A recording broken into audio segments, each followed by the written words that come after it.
Hello, my name is Rachel, and I'm 38 years old. Lately, my life has been really difficult.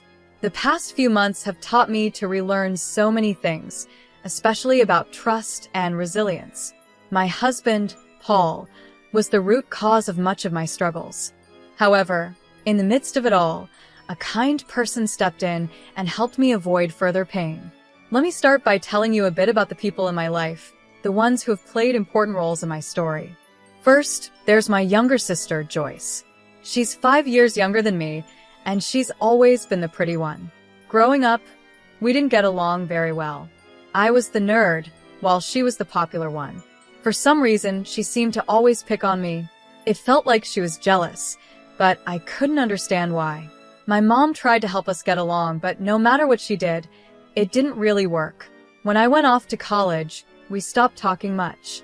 It wasn't that we were angry or anything, but we just drifted apart. After I graduated and she became a teenager, we started talking a little more, but it wasn't like we were ever close. Our relationship got better in a way, but we never really bonded like sisters usually do. I accepted that this was the best we could have, and I was okay with that. Next is Paul, my ex-husband. Paul and I met at work, and we hit it off right away. He was charming and sweet, and we dated for about 4 years before we got married. After our wedding, we worked really hard and managed to buy our first home together. I was the one earning more at the time, so the mortgage and the deed were in my name. Everything seemed perfect. 3 years into our marriage, Paul brought up the topic of children. "Honey, there's something I've been thinking about," he said to me one night. "I need you to hear me out and keep an open mind, okay?" "Sure," I replied. "What is it?" "Well," he continued, "we've been together for a while now, and I was wondering if maybe we should start thinking about having a family. What do you think?" I hesitated. Paul knew how I felt about having kids, and I wasn't too sure about it. "Paul, you know I'm not really into that idea," I told him gently. "I know," he said, "but we have the financial stability now. It wouldn't be that hard, and imagine how cute little versions of us would be running around the house. Don't you think?" I smiled at the thought, but remained cautious. "Yeah, but kids are a lot of work. They're a huge responsibility. We're 3 of the most hardworking and responsible people we know, aren't we?" he teased, trying to win me over. "Just think about it, okay? I promise I'll help with everything." Despite my doubts, I eventually gave in. Paul kept bringing it up, and over time, I started to warm up to the idea. Soon enough, we welcomed our first child, a son. 4 years later, we had a daughter. At first, Paul was very supportive. He helped out with the kids, and I thought everything was going well. But things changed quickly. Paul slowly stopped helping around the house. All the responsibilities fell on me, taking care of the children, the house, and everything in between. I found myself doing it all. After our son was born, Paul got a promotion and started earning more than me. One day, he came to me and suggested that I should stop working. "I'm making enough now," he told me. "Why don't you focus on the kids and the house? You don't need to work anymore." I tried to resist at first, knowing how important my career was to me. But Paul was persistent. He kept saying it made sense for our family, and eventually, I gave in to his wishes once again. I quit my job, thinking it would make things easier for everyone, but I had no idea how much worse things were going to get. I decided it wasn't worth the argument anymore, so I accepted my new role as a stay-at-home mom. To keep myself from getting bored, I picked up a new hobby, hosting dinner parties. It gave me something to look forward to, and it was nice to have my family around.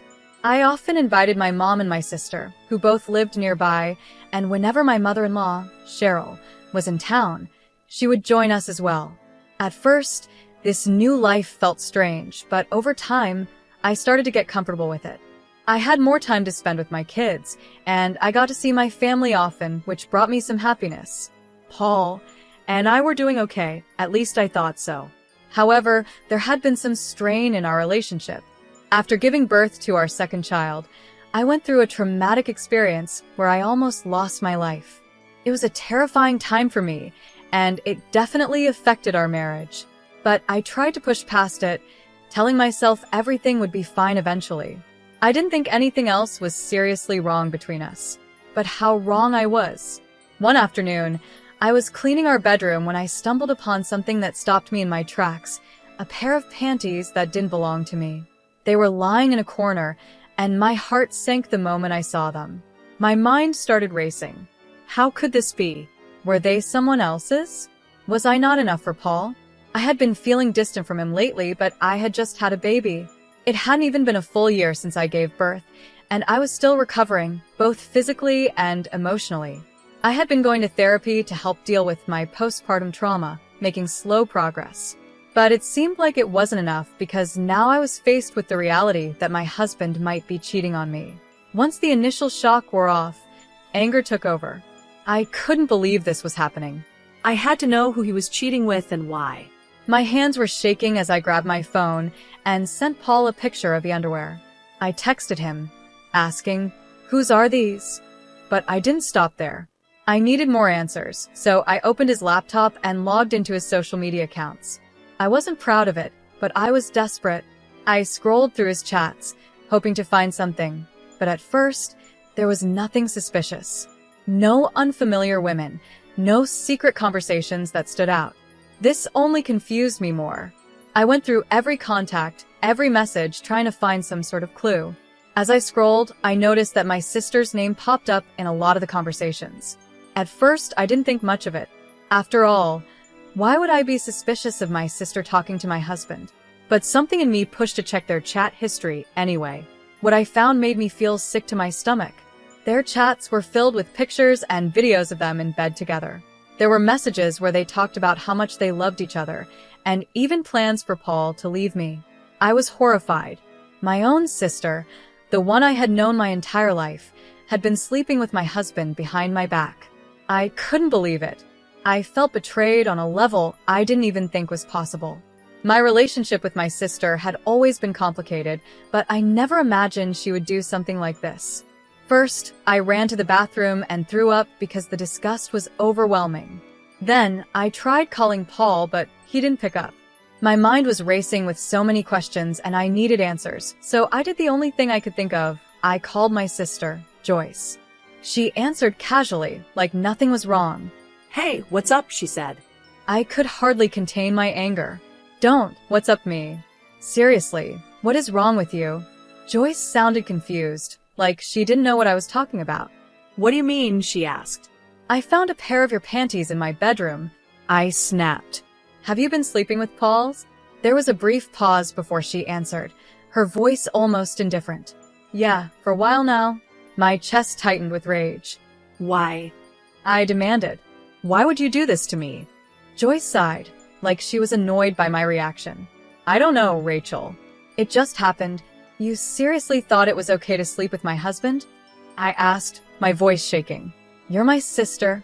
How could you do this to me?" "I thought I was helping you out," she said, like it was no big deal. Helping me out? By sleeping with my husband? I could hardly believe what I was hearing. Joyce had always been self-centered, but this was beyond anything I ever thought she was capable of. Joyce's casual tone made it even worse. "Look, Rachel, you've been boring lately. I figure I'd step in since you clearly weren't making Paul happy." Her words hit me like a slap in the face. I couldn't believe that she was trying to justify her betrayal as if she was doing me a favor. At that moment, I realized that I had been blind to the toxicity in both my marriage and my relationship with my sister. The people closest to me had torn my life apart, and I was left to pick up the pieces. I couldn't believe what I was hearing. "You kept Paul busy so I could focus on the kids? Are you serious?" I shouted into the phone. "That's the dumbest thing I've ever heard." Joyce sighed on the other end, her voice flat. "Look, we didn't mean for it to go this far, okay? I only did it because he kept hitting on me, and he's a nice guy." I felt my heart drop even further. "But he's my husband, Joyce. Why would you help tear our family apart like this?" She didn't seem to care. "I just want what's best for Paul. If I'm what's best for him, then so be it." I was stunned. "You're disgusting," I spat before hanging up. I couldn't believe her nerve. My own sister, who was supposed to have my back, had betrayed me in the worst possible way. I lay in bed, completely numb, tears streaming down my face. I never thought my life would come to this. Everything felt shattered. Eventually, my youngest child woke up crying, pulling me out of my daze. I wiped my tears and tended to her, trying to push the pain aside. I couldn't let my kids see that something was wrong. They didn't need to carry this burden. As I went through the motions of the day, picking up my oldest from school, making dinner, and trying to smile when they asked where their dad was, I lied and told them he was working late. Inside, I was falling apart. As the hours passed, my anger turned into worry. It was almost 10 p.m., and Paul still hadn't come home. I tried calling him multiple times, but he didn't answer. I even tried calling Joyce to see if he was with her, but she didn't pick up either. Exhausted and emotionally drained, I finally went to bed, hoping that maybe, just maybe, I'd wake up and find that this had all been a terrible nightmare. But when I woke up the next morning, the feeling of dread only deepened. Something was wrong, and I could feel it. I looked around the bedroom and noticed that Paul's things were missing. I rushed to check the cupboards, the drawers, and anywhere he might have kept his stuff.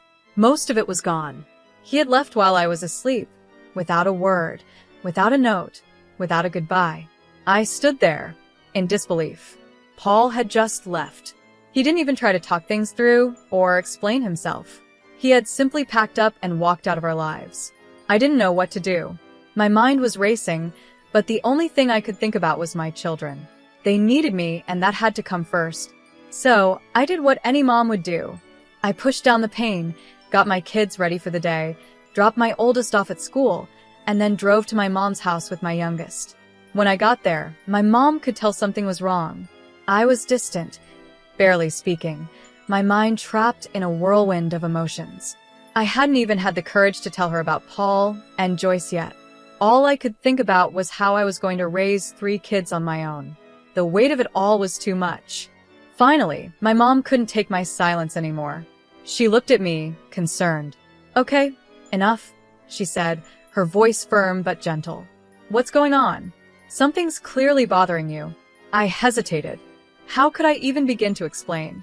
"I don't know how to say this," I started, my voice trembling. "Just start from the beginning," she urged. "What happened?" I took a deep breath and blurted it out. "I found out Paul has been cheating on me." My mom's face fell in shock. "What? How do you know?" "I found another woman's underwear in our bedroom.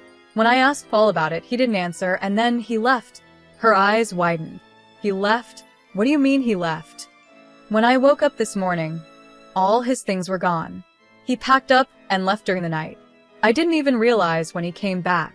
My mom shook her head in disbelief. "Oh my God, my poor girl. I'm so sorry this happened." I could feel the tears welling up again. "Yeah," I whispered. "It gets worse."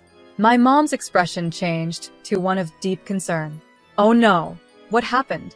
Do you know who he cheated on you with?" I nodded slowly. "Yeah, I know who it was. I went through his things, and I found out."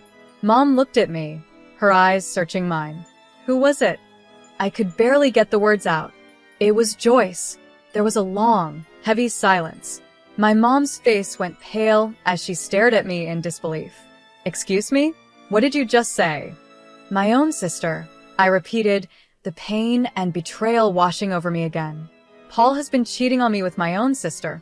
My mom's hands flew to her mouth, her eyes wide with shock. Neither of us could believe the nightmare we were living. I called Joyce to confront her about everything, and to my shock, she was completely casual about it. She told me they were in love and that she believed she was the best thing for Paul, so she planned to stay with him. I couldn't believe what I was hearing. My own sister had betrayed me, and she didn't even seem to care. "Oh my God," I whispered. "What has she done? How am I going to survive this?" I felt completely lost. I had 3 kids to raise, no job, and now no husband. "Look," my mom said gently, "why don't we just get some rest for now? We'll figure this out together. I'm here to help you, okay?" I nodded, feeling grateful for her support. Yeah, okay. "Thanks, Mom." By the time I had finished telling my mom everything, I felt numb. It was strange, but somehow, talking about it wasn't as hard as I thought it would be. Maybe I had already started to shut down emotionally. That night, I slept while my mom took care of my youngest. I felt drained, like my body couldn't handle any more. When I woke up, I heard my baby crying and my mom's voice, loud and angry. I rushed out of bed and saw her on the phone, looking furious. She hung up as soon as she saw me, and her expression softened. "I'm sorry for the noise," she said, "but don't worry about it." I didn't need her to explain. I knew she had been giving Joyce a piece of her mind. Over the next few days, my mom stayed with us, and it helped to have someone by my side. Joyce kept trying to call our mom, but she asked me to block Joyce's number. It was comforting to have someone understand my feelings, especially when I felt so alone. Soon, I found out from mutual friends that Paul and Joyce had gotten married. They reached out to me, confused and concerned, and I had to explain the whole awful situation. It was humiliating, but they were supportive. Many of them blocked Paul and Joyce, refusing to associate with them anymore. I couldn't believe they had gotten married the day after Paul left me. It hurt deeply, but I realized I shouldn't have expected anything different from them. When I told my mom, she was furious. My mom is usually calm and composed, so seeing her so angry was surprising. Still, her support meant everything to me. She didn't have to help me financially, but she did. She even assisted me in getting job interviews, knowing how much I wanted to contribute now that Paul was out of the picture. Taking care of the kids was manageable, but every time they asked about their dad, I had to fight back the tears. Even though it was tough, we were getting through it. About a week later, I received a letter from Paul. I didn't want anything to do with it. In my mind, a week was far too long for him to try and make things right, especially after abandoning his family. I figured it was some kind of apology, but I didn't care anymore. I was done. Without thinking twice, I burned the letter. Afterward, I couldn't help but feel a twinge of curiosity about what it said. Sometimes I wondered if I should have read it before destroying it, but then I reminded myself that nothing Paul could say would change how I felt about him or what he had done to me and our kids. The next day, my mom and I decided to take the kids to the local fair. It was a much-needed distraction, and we had a blast. It felt so good to laugh and enjoy myself after everything that had happened. For the first time in what felt like forever, I allowed myself to have fun. That night, after we got the kids to bed, my mom and I relaxed with a bottle of wine. I opened up to her about the letter. "So, something came in the mail for me yesterday," I said, swirling my wine glass. "Oh? What was it?" my mom asked. "A letter from Paul," I replied. My mom looked at me in surprise. "What?" "What did it say?" "I don't know," I admitted. She furrowed her brow. "What do you mean? You didn't open it?" "No, I didn't want to deal with anything he had to say," I said. "So, I burned it." "You burned it?" My mom's eyes widened in shock. "Cow. What if they were divorce papers or something important?" I shook my head. The envelope didn't look official or legal. "I'm sure it wasn't that." My mom sighed. "Well, if you're sure, but what do you think was in it?" I thought for a moment, but I honestly had no idea. Maybe it was an apology. Maybe it was nothing. But whatever it was, I knew it couldn't change the way I felt about Paul or what he had done to me and our family. I was moving forward, with or without answers. "I don't know," I said, thinking about the letter I burned. Maybe it was a weak apology or a request for his stuff back. I wouldn't be surprised if that's all it was. My mom looked at me with concern. "How are you feeling about all of this now?" I sighed. Today was actually a good day. But it's tough, especially when the kids keep asking where their dad is. What do I even tell them? It's slowly getting better, but only a little. As long as it's improving, even just a little, my mom said reassuringly. "And you know I'm always here for you. I want you to know something. I'm cutting ties with your sister. Everything I have, it'll go to you and the kids." I was touched by her words. "Mom, that means so much to me, but are you sure? Evelyn is still your daughter, too." She nodded firmly. "I know you and Joyce had your differences growing up, but what she did is unforgivable. I raised both of you better than this, and clearly, Joyce didn't care. She's no longer my daughter after what she's done." I was speechless. A part of me understood my mom's decision, but I also knew how painful it must have been for her to make. I could never imagine cutting off one of my own children, no matter what they did. But hearing her say it made me even more grateful for her unwavering support. I knew it couldn't have been easy for her, and yet, she stood by me. Another 5 days passed quietly, and one afternoon, there was a knock on the door. It was strange because I wasn't expecting anyone. Besides my mom, who was at work, no one ever visited me anymore. Feeling a bit uneasy, I opened the door cautiously and saw 3 men dressed in black suits standing there. I opened the door just a crack and asked, "Who are you?" They introduced themselves as lawyers and told me they had something for me. One of the men handed me a letter and then a check. When I looked at the check, my jaw dropped. It was made out to me for $980,000. "There must be some mistake," I stammered, completely stunned by the amount. "There's no mistake," one of the men said gently. "Please read the letter." With shaky hands, I opened the letter. As I read the first line, "Thank you for saving me," I realized the money was from my mother-in-law, Cheryl. She explained in the letter that she had tried visiting us 5 days ago, but found no one at home. When she called Paul, he made excuses about not being able to get into the house. Cheryl became suspicious and pressed him for the truth. Eventually, Paul confessed everything about the affair, about leaving us. Cheryl was disgusted by his behavior. She wrote that she was deeply sorry for everything I had gone through and was grateful that I had not trusted her son with her assets. That's why she had decided to leave all her inheritance to me and her grandchildren. The check I held was part of that inheritance. Tears filled my eyes as I continued reading. The lawyers then explained that Cheryl had been terminally ill and she had passed away just the day before. She had instructed them to make sure I received the money immediately after her death, so I could take care of myself and the kids. Her letter ended with a heartfelt thank you for preventing her from making a mistake in trusting Paul with her finances. I was overwhelmed by Cheryl's kindness. Despite everything, she had always been a woman of integrity, someone who stood up for what was right, even when it meant going against her own son. Paul had always been intimidated by her strength and independence, but I had admired her for those very qualities. As the reality of her passing sunk in, I couldn't help but cry. Cheryl had been remarkable, and even in her final days, she had thought about me and my kids. She had wanted to protect us, and in doing so, she left behind a legacy of generosity and care. It was hard to believe that someone who had no obligation to me anymore would go to such lengths to ensure we were okay. I wiped away my tears and thanked the lawyers for delivering the letter and check. They expressed their condolences and left quietly. As I stood there holding the check, I couldn't help but feel both sadness and gratitude. Cheryl's last act of kindness had given me a lifeline, something to hold on to as I rebuilt my life without Paul. Later that night, I sat with my mom and told her everything. "Mom," I said softly, "you won't believe this, but Cheryl left me and the kids her entire inheritance." My mom looked at me in surprise. What? "Why would she do that?" "She knew what Paul did," I explained. "She was disgusted by him, and she didn't want him to have anything. So, she gave it all to us." My mom sat back, shaking her head in disbelief. Cheryl was a strong woman. It doesn't surprise me that she'd do the right thing in the end.